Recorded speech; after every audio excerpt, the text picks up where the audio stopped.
Ida for refusing to take care of my deadbeat father's affair family after he's gone?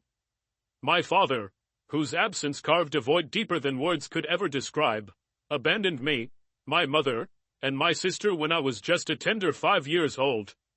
It was not the kind of departure that carried any ambiguity or left room for understanding. No, it was deliberate, calculated, and absolute. He walked out of our lives as if we were mere inconveniences, mere obstacles to the life he envisioned for himself with another woman. This woman, his affair partner, became the center of his world, and in his pursuit of her, he severed the ties that bound him to us. My mother, left to grapple with the overwhelming weight of single parenthood, bore the brunt of his betrayal. She had to contend not only with her heartbreak but with the crushing realization that she would now face the daunting task of raising 2 children alone. My sister, who was only 3 years my senior, clung to my mother and me as our once stable family shattered. The loss of a father, compounded by the absence of his presence, left scars that would never truly fade. For me, as a child, the concept of fatherhood became a cruel abstraction. I watched other kids at school speak of their dads with admiration, recounting stories of outings and guidance, while I was left with an ache that I did not yet know how to articulate. My father's absence was not passive, it was active and intentional. He made no effort to stay in touch, no attempt to bridge the chasm he had created. He didn't even have the decency to feign concern when tragedy struck our family. 2 years after his departure, the unthinkable happened. My sister, my childhood companion, my confidant in a world that seemed increasingly unfair, fell ill.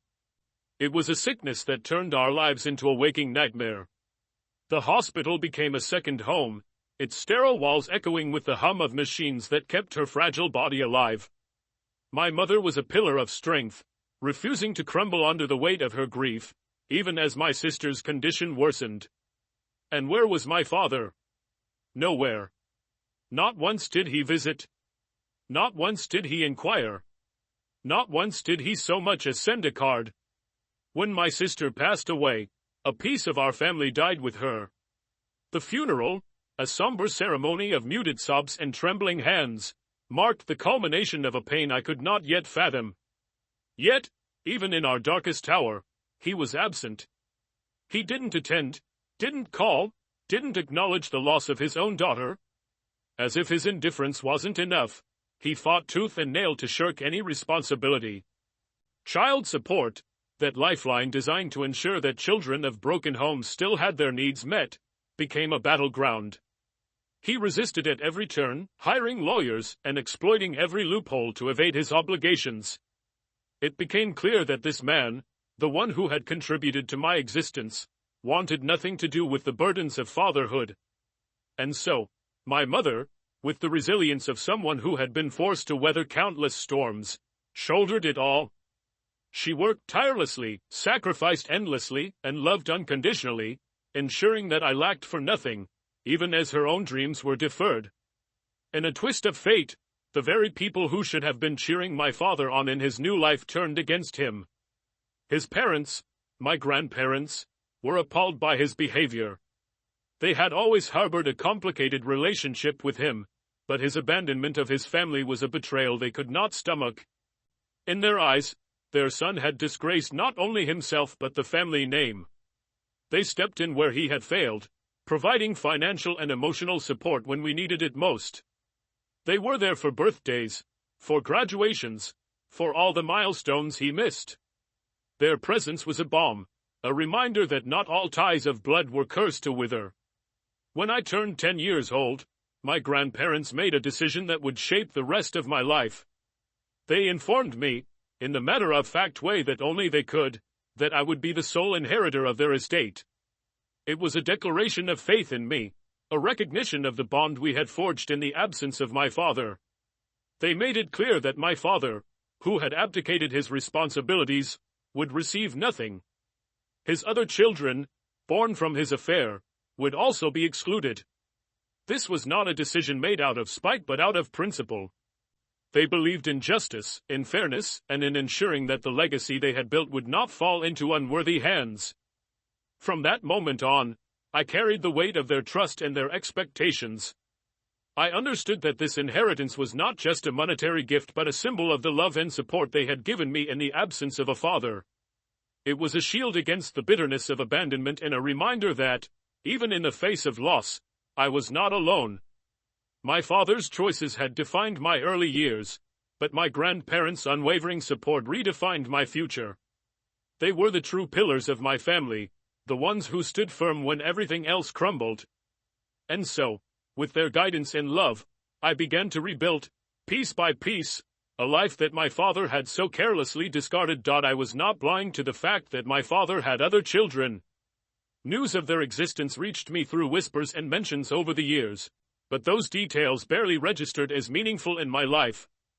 They were, to me, little more than the shadows of his betrayal, born from the wreckage he had left behind.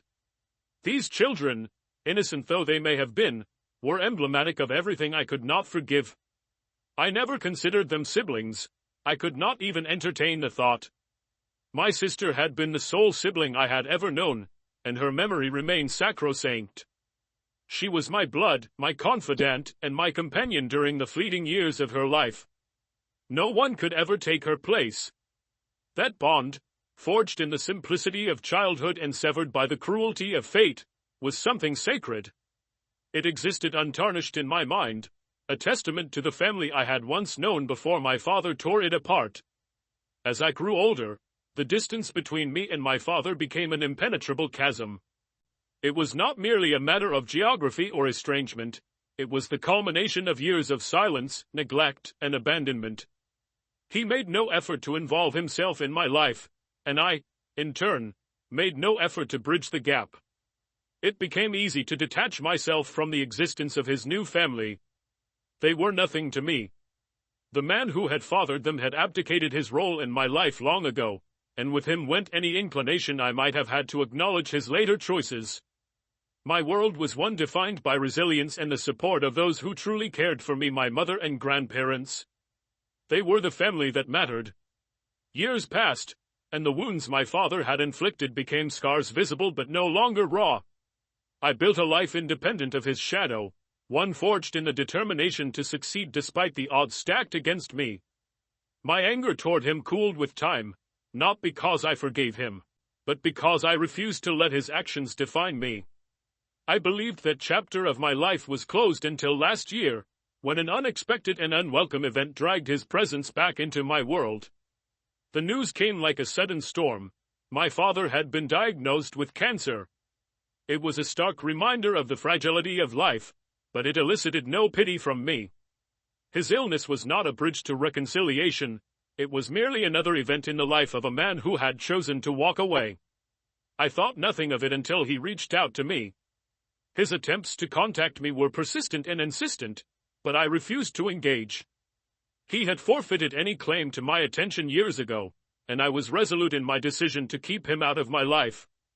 My phone buzzed with messages and calls, all bearing the same plea for reconciliation, the same desperate attempts to rewrite history. I ignored them all, deleting his words without a second thought. My silence spoke louder than any response ever could. Frustrated by my refusal to answer, he turned to my grandparents. He had not been in touch with them for over a decade, and his sudden reappearance in their lives was met with a mix of surprise and trepidation.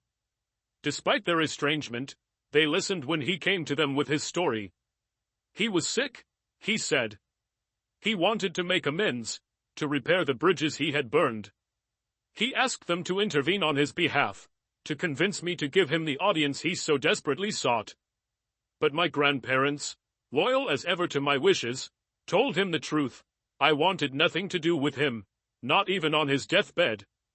Their response, while firm, was not without compassion. They had always been people of principle, and part of them hoped that his illness might bring him some clarity, that it might inspire him to change. Perhaps, they thought, it could be a turning point, a moment for him to reflect on the life he had led and the mistakes he had made.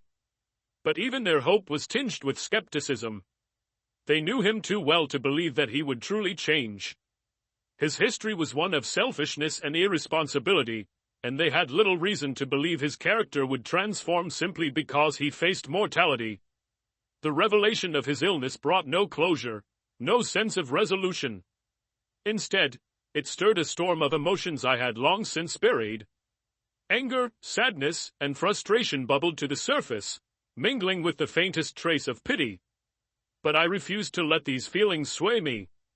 The wounds he had inflicted on my life were not his to heal. He could not erase the pain of abandonment with a few words of regret. His actions had defined him in my eyes, and his illness did nothing to change that. For my grandparents, his reappearance was a bitter reminder of the son they had lost not to death, but to selfishness. They bore the weight of his failures as a parent and a person, and his illness only compounded their sorrow. Yet, they stood firm in their support of me. Their loyalty was unwavering, their love steadfast. They had been the pillars of my life, the ones who stepped in when he stepped out, and their resolve to protect me from further pain only deepened my gratitude for them. As he faded from their lives once more, the reality of his illness became another chapter in a story I wished had never been written. His attempts to reconcile, his pleas for forgiveness, and his sudden interest in my life were too little, too late. My father had made his choices, and those choices had consequences. No illness, no matter how grave, could undo the damage he had done or erase the years of silence and neglect. I remained resolute in my decision to keep him and his new family at arm's length, determined to protect the life I had built from the shadow of his mistakes. This revelation brings us to the crux of the story, the reason I have laid out these fragments of a fractured past. Despite his absence, despite the unrelenting void he created in our lives, my father's specter has loomed larger than I would have ever imagined. The years of silence, his willful ignorance of my existence, were not enough to sever him entirely from our family's narrative. As fate would have it, he has become acutely aware of the inheritance that my grandparents have painstakingly structured, a gesture of love, a symbol of the bond that has grown between us in his absence. This legacy, one that represents years of sacrifice and resilience, was never intended for him or for the family he chose over us. The measures my grandparents took to secure their estate were deliberate and airtight. They ensured that the wealth they had amassed through hard work would benefit only those they deemed deserving.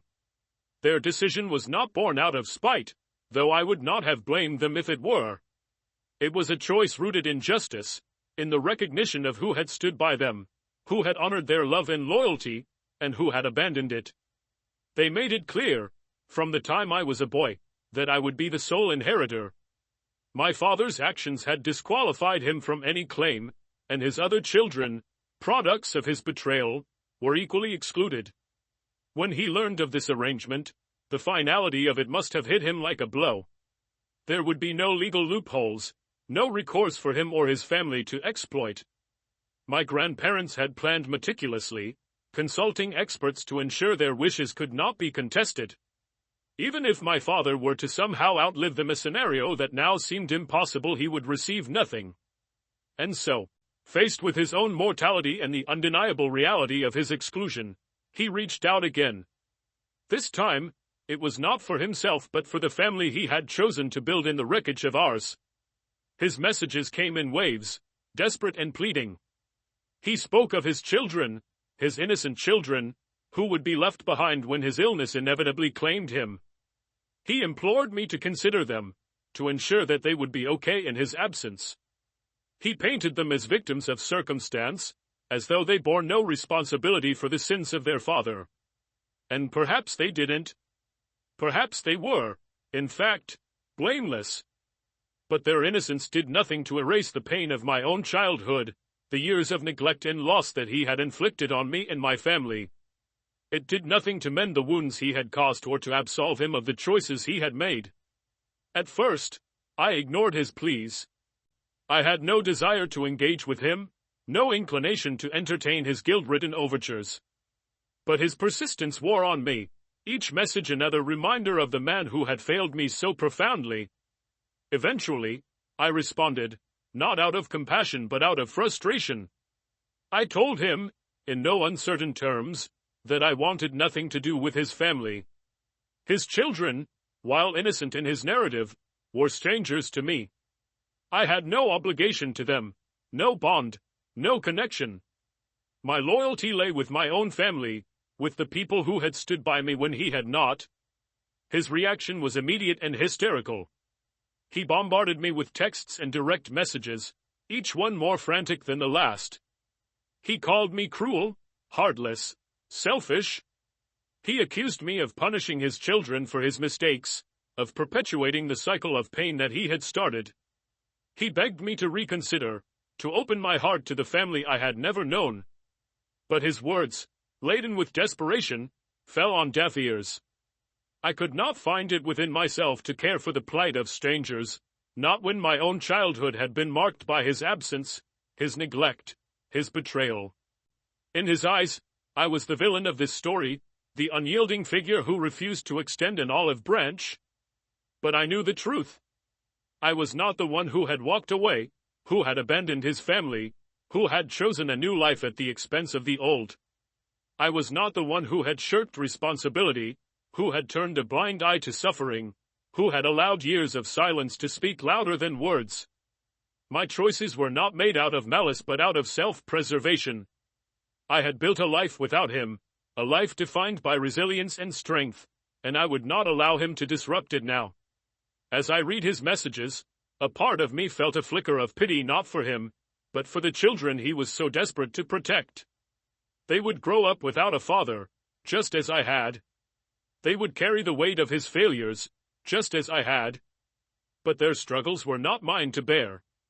I had spent a lifetime rebuilding what he had broken, and I would not let his guilt tether me to a past I had worked so hard to leave behind.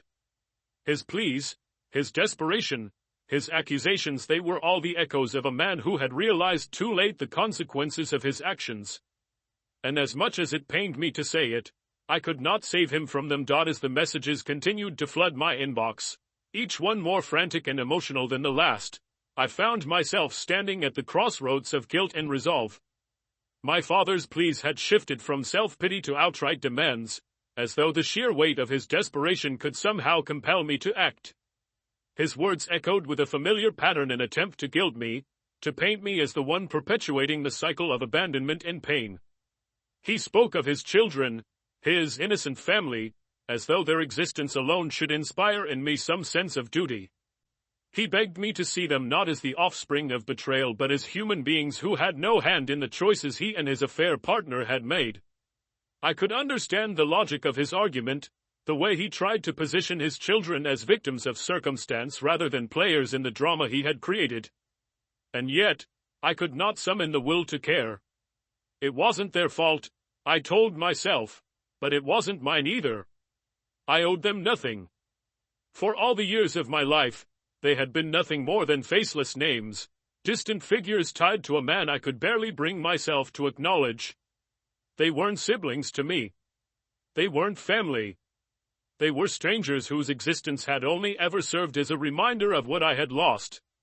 Even as I reaffirmed my stance, the intensity of his demands grew. His messages became erratic, his tone swinging wildly between anger, guilt, and sorrow. He accused me of cruelty, of selfishness, of lacking compassion. He painted a picture of himself as a man trying to make amends, begging for one last chance to do right by the people he cared about. But his words only hardened my resolve. Where was this compassion, this sense of responsibility, when my sister was lying in a hospital bed? Where was this desperation to make things right when my mother struggled to put food on the table? Where was his concern for his family when I was left fatherless and grieving? I replied to him once, and only once. My words were blunt, devoid of the emotion he had tried so hard to provoke in me. I told him that I wanted nothing to do with his family, that I would not help them, not now and not ever. I made it clear that my responsibility ended with the life I had built for myself and the people who had stood by me. His guilt, his mistakes, his regrets, they were his to bear, not mine. I had spent my life picking up the pieces of what he had broken. I would not allow him to burden me with the consequences of his choices yet again. His reaction was as I expected, hysteria. He flooded my phone with messages, each one more desperate than the last. He begged me to reconsider, to think about his children's future, to be the bigger person. But I was done being a bigger person. I had spent years carrying the weight of his absence, and I would not let him shift the weight of his failures onto my shoulders.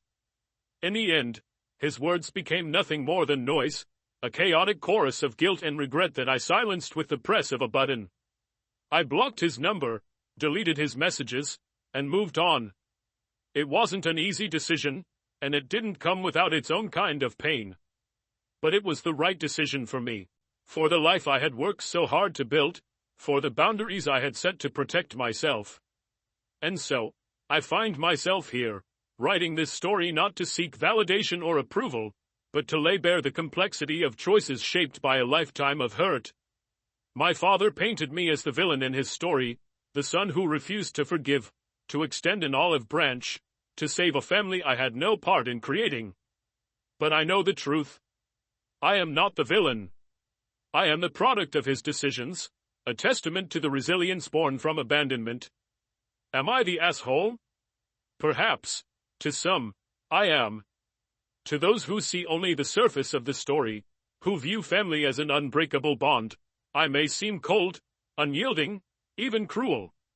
But to those who know the pain of being left behind, the struggle of rebuilding from the ashes of betrayal, I hope my choice is understood. I did not create this situation. I did not abandon my family. I did not walk away. I simply chose to protect myself, to honor the life I have built, and to refuse to carry the burden of a man who never once carried his share. I am at peace with my decision, even if it means being judged. My father's legacy is one of regret, but mine will not be. My life is my own, free from the shadow of his mistakes, and that is the only inheritance I need.